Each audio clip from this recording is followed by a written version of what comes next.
se reposer de leurs travaux et leurs œuvres le suivent. Bien. Déjà, quand une personne meurt, on peut faire la messe des requiem si c'était un catholique.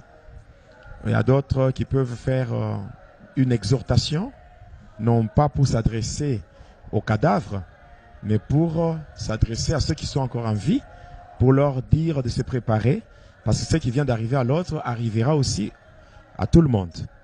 Et là, on exhorte. On exhorte. Mais, dès que la personne meurt, tout est fini. Même si la personne est membre d'une église, c'est déjà fini. Appartenir à une église bâtiment, n'est pas une garantie pour échapper au jugement ou échapper au monde astral, échapper au diable, non. Si on a vécu dans le péché tout en étant dans l'église, dès que la mort intervient, on peut voir le cadavre là, les gens font des funérailles, même si il y a le luxe par autour de ces funérailles là, ça importe peu. Ça importe peu.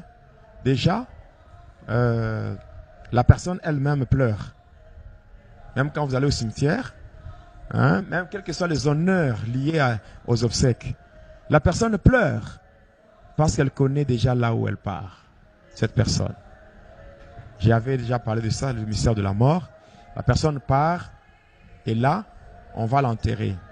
Dès qu'on l'enterre, on va l'accueillir dans ce qu'on appelle le monde de cimetière. Parce qu'au cimetière, il y a deux cérémonies.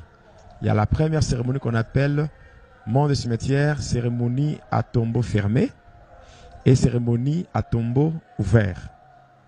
Et à tombeau ouvert, c'est lorsque les satanistes partent au cimetière. Ils font des incantations. Le cimetière ou la tombe s'ouvre. Hein, la tombe s'ouvre et les gens, donc la tombe s'ouvre et la personne descend dans la tombe. Il y aura comme des escaliers qui lui donnent l'accès au monde de Satan. Ça se fait. Il y a des formules que les gens aujourd'hui, par ignorance, ils laissent ça dans leur maison. Il y a des formules comme Sésame, ouvre-toi, comme Abracadabra. Hein? Oui, ce sont des formules qu'on utilise pour ouvrir le monde du cimetière. Abracadabra. Oui. Sésame, ouvre-toi. Ça, c'est pour ouvrir une tombe. Et on passe par là, on appelle ça cérémonie à tombeau ouvert. Maintenant, cérémonie à tombeau fermé, c'est lorsqu'on arrive dans le cimetière. Toutes les tombes ainsi que le croix disparaissent.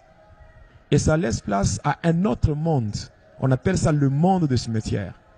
Un autre monde où il y a toutes les activités. Il y a même des villas. Il y a beaucoup de choses. C'est ce que même certaines personnes vont corrompre ceux qui montent la gare au cimetière. Ils font ces cérémonies, ils entrent, ils prennent même des choses, ils amènent ça. Il y a même certains véhicules, hein, certaines voitures qui viennent du monde des cimetières. Oui. Alors là, c'est la cérémonie à tombeau fermé. Et passant par cela, qu'est-ce qui se fait? Quand la personne meurt, n'est-ce pas, on l'enterre. Mais directement, la personne est reçue dans le monde des cimetières. Et la personne va aimer. Si par exemple, dans ce monde, la personne vivait dans une bicoque, hein, ou dans une maison vraiment terre à terre. Mais là-bas, la personne est reçue. Il y a des agents qui sont là pour enregistrer les nouveaux venus. On les enregistre, donc leurs noms sont mentionnés dans les registres. Et on leur donne des logements dans le monde des cimetières. Et dans ce monde des cimetières-là, on fait juste un séjour de 7 jours. Après 7 jours, directement, on vous donne la soutane d'emportement. Et cette soutane vous projette. C'est comme un ascenseur qui vous prend du monde des cimetières pour vous amener dans le monde astral. C'est comme ça que ça se passe. Maintenant, ça c'est lorsque un païen ou un chrétien hypocrite C'est lui qui va subir toutes ces choses.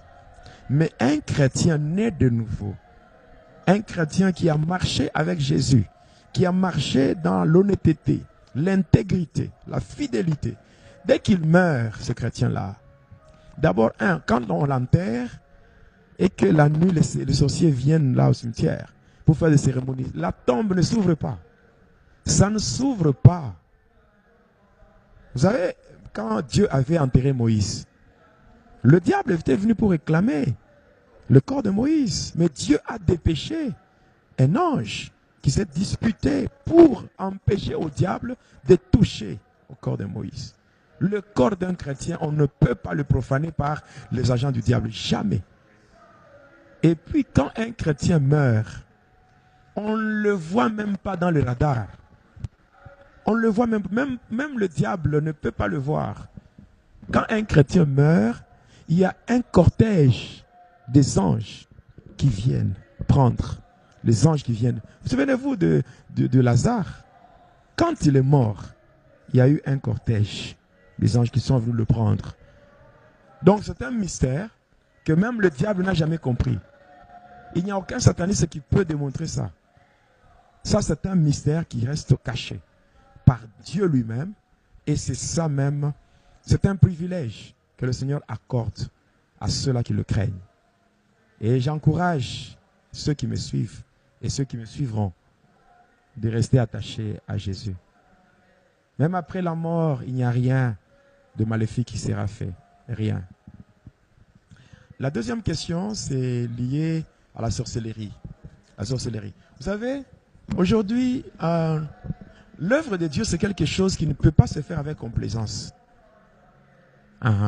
Si vous voulez vraiment que les sorciers commencent à jouer et à faire tout ce qu'ils veulent dans l'église, mettez la complaisance, mettez l'amitié là-dedans, sachez que c'est déjà parti.